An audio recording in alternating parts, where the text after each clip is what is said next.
Hi friends, അങ്ങനെ ഞാൻ എൻ്റെ ഏവിയറിക്കകത്ത് വന്നിട്ടുണ്ട്. ഈ പകുതി പാർട്ടീഷൻ ചെയ്ത് ഏവിയറിക്കകത്ത് അതിനകത്ത് വീണ്ടും ഒരു പാർട്ടീഷനുകൾ ചെയ്തിട്ട് ഫിഞ്ചസുകളെ ഇതിലിട്ടു. ആ വലിയ പോർഷനിൽ ജാവകളിട്ടു. അവന്മാരോട് ഹാപ്പി ആയിട്ടിരിക്കുന്നു. ഇന്ന് രാവിലെ ഞാൻ കയറി വന്നപ്പോഴത്തേക്ക് ഒരു ജാവ ഇതിൻ്റെ അകത്ത് പറന്ന് നടക്കുന്നു. ഞാൻ പോയി നോക്കി ഡോറ് പൂട്ടിയിട്ടുണ്ടോ എന്നൊക്കെ നോക്കി. ഡോറെല്ലാം പൂട്ടിയിട്ടുണ്ടായിരുന്നു, പക്ഷേ ഏതോ ഒരു ഗ്യാപ്പ് വഴി എസ്കേപ്പായി ഇതിൻ്റെ അകത്ത് ഫുള്ളും പറന്ന് നടക്കുന്നു. അപ്പം പിന്നെ ഇതിൻ്റെ അകത്ത് ഓപ്പൺ ആയി കഴിഞ്ഞാൽ കിട്ടാൻ ഭയങ്കര പാടാണ്, പിടിക്കാൻ പറ്റില്ല നമ്മളെ കൊണ്ട്. ഞാൻ നെറ്റൊക്കെ വെച്ച് പിടിച്ച് തിരിച്ച് കൂടുതലിടാൻ നോക്കി, എവിടെ. പിന്നെ ഞാൻ മോനെ സ്കൂളിലാക്കിയിട്ട് തിരിച്ച് വന്ന് നോക്കിയപ്പോഴത്തേക്ക് ഞാൻ പോകുന്ന മുമ്പ് ഞാൻ എന്ത് ചെയ്തെന്ന് കണ്ടുപിടിച്ച ഒരു ഗ്യാപ്പ് കണ്ടുപിടിച്ച് ആ ഗ്യാപ്പ് അടച്ചിട്ട് പോയിട്ട് തിരിച്ച് വന്നപ്പോഴത്തേക്ക് അവൻ തിരിച്ച് ഇതിൻ്റെ അകത്ത് കയറിയിട്ടുണ്ട്. ഒരു ആഷ് കളറിൽ ആ രണ്ട് ഒരുമിച്ചിരിക്കുന്ന വൈറ്റും ബ്ലാക്കും അല്ല, ഇപ്പുറത്തെ ഇരിക്കുന്നവരത്തെ അത് തിരിച്ച് കയറുകയും ചെയ്തു. അപ്പോൾ ഞാൻ വിചാരിച്ചു ഇനിയും ഗ്യാപ്പുണ്ടോ. പിന്നെയും കുറേ ഞാൻ തപ്പിയപ്പോഴത്തേക്ക് ഒരു വലിയ ഗ്യാപ്പ് ഉണ്ടായിരുന്നു. അത് ഈ ഏവിയറിക്കകത്ത് ഇതിൻ്റെ വലിയ ഏവിയറിക്കകത്ത് നിന്ന് തന്നെ പുറത്ത് പോകാൻ പറ്റുന്ന രീതിയിലൊരു ഗ്യാപ്പ് ഉണ്ടായിരുന്നു. എന്തായാലും അത്രയും നോക്കിയോണ്ട് അത് കണ്ടുപിടിച്ചു. പിന്നെ അതെല്ലാം അടച്ച് ഇപ്പം സെറ്റായെന്ന് വിചാരിക്കുന്നു. പിന്നെ അവൻ ഇതുവരെ ഇപ്പുറത്തോട്ട് വന്നിട്ടില്ല. ആ വൈറ്റ് സൈക്കോ ഒന്നിനെയും ഒരുമിച്ചിരിക്കാൻ സമ്മതിക്കില്ല, ചുമ്മാ പോയി ഉപദ്രവിച്ചുകൊണ്ടിരിക്കും. അതുകൊണ്ടും കൂടെയാണ് ഞാൻ ആ പാവം ഫിഞ്ചസുകളെ മാറ്റാമെന്ന് വിചാരിക്കാൻ മെയിൻ കാരണം. ഇവൻ ഭയങ്കര ഉപദ്രവമാണ്, ചുമ്മാ പോയി കൂടെ ഉള്ളതിനെ എല്ലാത്തിനും പോയി ചുമ്മാ കൊത്തിയിരിക്കും. അപ്പോൾ പിന്നെ ഞാൻ വിചാരിച്ചാൽ അവരാകുമ്പോൾ സേഫായിട്ട്, ഇപ്പോൾ അവർ മാത്രമല്ലേ ഉള്ളൂ, അപ്പോൾ അവർ പേടിക്കാതെ അതിൻ്റെ അകത്ത് സുഖമായിട്ടിരിക്കാമല്ലോ. അതുകൊണ്ട് ഞാൻ അവനെ ഒരു സ്പേസ് കൊടുത്ത് അങ്ങ് മാറ്റി. അപ്പോൾ അവർ ഹാപ്പി, നമ്മൾ ഹാപ്പി. എന്നാലും ഒന്നും കൂടെയൊക്കെ ചെക്ക് ചെയ്യണം, ഇനി എവിടെയൊക്കെ ഗ്യാപ്പ് ഉണ്ടെന്ന് അവർക്കറിയാം, ഒന്ന് ചെക്ക് ചെയ്യണം. പിന്നെ നമ്മുടെ ഏവിയറിക്കകത്ത് ബാക്കി പെയിൻറ്റ് ചെയ്യാനുണ്ടായിരുന്ന പോർഷൻസ് എല്ലാം പെയിൻറ്റ് ചെയ്തു. നമ്മുടെ സ്റ്റാൻഡുകളൊക്കെ ഏകദേശം ഒന്ന് അറേഞ്ച് ചെയ്ത് വെച്ച് നോക്കി. ഇനി ഒരു സ്റ്റാൻഡും കൂടെ ഇടാനുണ്ട്, അത് ഇതിൻ്റെ കൂട്ടിൻ്റെ അകത്ത് കിടക്കുന്നു. കൂടൊക്കെ നാശമായി തുടങ്ങി, ഇടയ്ക്ക് തൂക്കാം. കുറച്ച് ക്ലീനിങ് പരിപാടിയൊക്കെ എപ്പോഴും കാണും. പിന്നെ നമ്മുടെ കോക്കോ പിറ്റ് ബ്ലോക്ക് വാങ്ങിച്ചതാണ്. അത് 2 ദിവസം വെള്ളത്തിൽ കുതിർത്തിട്ട് ഇന്ന് പിഴിഞ്ഞ് വെയിലത്തിട്ടിരിക്കുന്നത്. അപ്പോൾ 2 ദിവസം ഒന്ന് കിടന്ന് സെറ്റായിട്ട് എടുക്കാമെന്ന് വിചാരിച്ച് അവിടെ ഇട്ടിരിക്കുന്നു. പിന്നെ നമ്മുടെ മാൻറ്റി വില്ലയാണോ ഇതിൻ്റെ പേര്, യെല്ലോ കളർ ക്ലൈംബ് ചെയ്ത് പോയിട്ട് മഞ്ഞ പൂ പൂക്കുന്നൊരു പ്ലാന്റ് ഉണ്ടല്ലോ. അപ്പോൾ ഞാൻ വിചാരിച്ചു അതിനൊരു 15x50 ഗ്രോ ബാഗിൽ നടാമെന്ന്.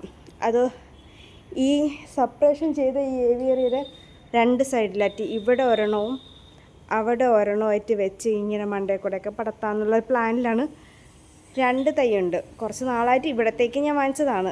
എന്തായാലും ഏവിയറിക്കകത്ത് എനിക്ക് നിറയെ പടർന്നു പോണ ഫ്ലവേഴ്സ് തരുന്ന പ്ലാന്റ്സ് വെക്കണം ഭയങ്കര ആഗ്രഹമായിരുന്നു. അങ്ങനെ വെച്ചാൽ അപ്പം എൻ്റെ കയ്യിൽ ഉള്ളതിൽ ഏറ്റവും വലിയ ഗ്രോ ബാഗ് ഇതാണ്, 15x15. പിന്നെ ഇതൊക്കെ ഞാൻ വാങ്ങിച്ചിട്ട് ഇതുവരെ ഉപയോഗിക്കുക പോലും ചെയ്യാത്ത ഗ്രോ ബാഗ്സാണ്. അത് പിന്നെ ടെറസിൽ ചെയ്യാമെന്നും പറഞ്ഞിരുന്നു. പിന്നെ അവിടെ ഇവിടെയും കിടന്നതൊക്കെ പറക്കി. ഇനിയും കുറേ ഗ്രോ ബാഗ് അവിടെ മണ്ണൊക്കെ ഇട്ട് പലതും നട്ടൊക്കെ വെച്ചിരിക്കണം, അതെല്ലാം ഇങ്ങനെ എടുക്കണം. അപ്പോൾ അവിടെ ഒതുങ്ങും, ഇവിടെ നമുക്ക് വയ്ക്കാൻ സാധനങ്ങളും കിട്ടും. അപ്പോൾ ഞാൻ സ്റ്റാൻഡൊക്കെ ഏകദേശം സെറ്റാക്കി വെച്ചിട്ടുണ്ട്. ഒരുപാട് വെജിറ്റബിൾസ് ഒന്നും വേണമെന്നില്ല, വീട്ടിൽ നമ്മൾ കഴിക്കുന്ന അത്യാവശ്യം കുറച്ച് വെണ്ടയ്ക്ക, കുറച്ച് പയർ, മുളക്, പിന്നെ നമ്മുടെ കത്തിരി, ഈ ഒരു 4-5 ഐറ്റം മതി എനിക്ക്.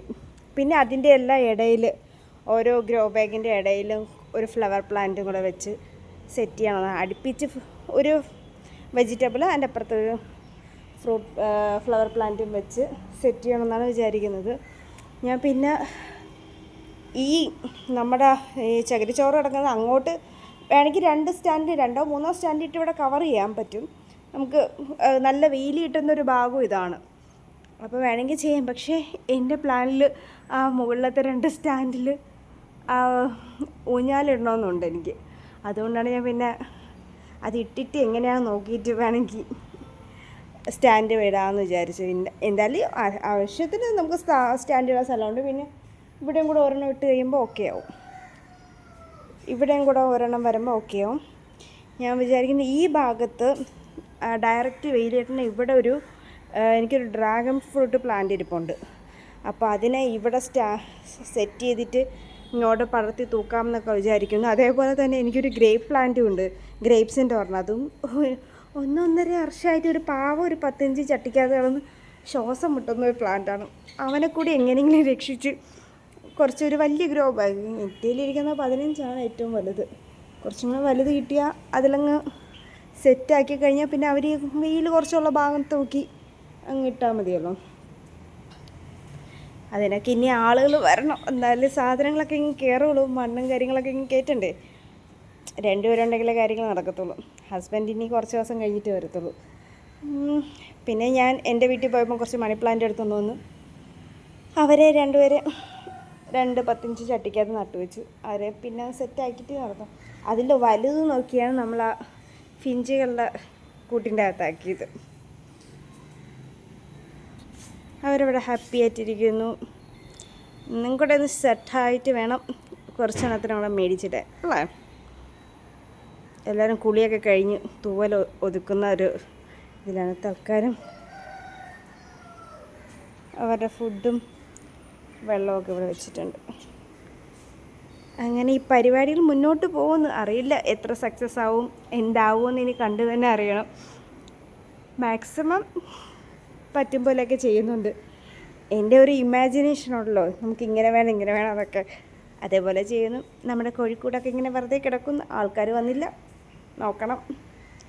എനിക്ക് കരിങ്കോഴി അങ്ങനെയുള്ള വല്ലതും കിട്ടിയാൽ കൊള്ളാമെന്ന് ഞാൻ വിചാരിക്കുന്നു. അതാകുമ്പം നമുക്ക് വലിയ ചിലവുമില്ല, വലിയ ബുദ്ധിമുട്ടുമില്ല. പിന്നെ ഞാൻ അടുക്ക് ശംഖുപുഷ്പത്തിൻ്റെ വിത്ത് എനിക്ക് കുറച്ചെണ്ണം കിട്ടി. ഒരിടത്ത് നിന്ന് അടിച്ചുകൊണ്ട് വന്നതാണ്, റോഡിൻ്റെ സൈഡിൽ പ്ലാന്റ് പടർത്തിയിരിക്കുന്നത്. അപ്പോൾ അതിന് ഞാൻ 2 വിത്ത് കിട്ടി. കുറേ തപ്പിയിട്ട് 2 കിട്ടി. അത് ഞാൻ കൊണ്ട് പാകി.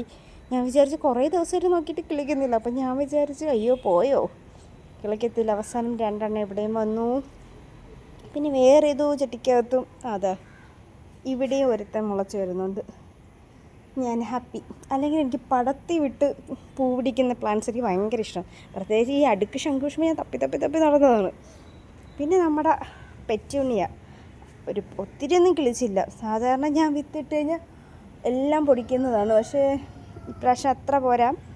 എന്തായാലും 5-6 കിട്ടിയല്ലോ, അത് തന്നെ ഭയങ്കര കാര്യം. നമ്മുടെ പിന്നെ അഡീനിയം വിത്തുകൾ അടുക്കി ഇതിന് കുറച്ചും കൂടെ ആയിട്ട് നമുക്ക് സെപ്പറേറ്റ് ചെയ്ത് നടണം. ഇതിൻ്റെ അകത്ത് നിറയെ ഉണ്ടായിരുന്നു. പക്ഷേ എലിച്ചേട്ടന്മാർ വന്ന് കംപ്ലീറ്റ് കഴിച്ച് നശിച്ചു. ഇവിടെയും കുഴപ്പമില്ല, അങ്ങനെ ഇരിക്കുന്നു. ബാക്കി ഇനി നമുക്ക് ഇന്ന് തന്നെ 2 മാൻഡിവില്ല പ്ലാന്റ്സും കൂടെ നട്ട് കഴിഞ്ഞാൽ ഇന്നത്തെ ജോലി ഞാൻ ഏകദേശം അവസാനിപ്പിക്കുന്നു. പിന്നെ കുറേശ്ശെ ബാക്കി പരിപാടികൾ ചെയ്യണം. അപ്പം നമുക്ക് ബാക്കി പരിപാടികൾ നോക്കാം.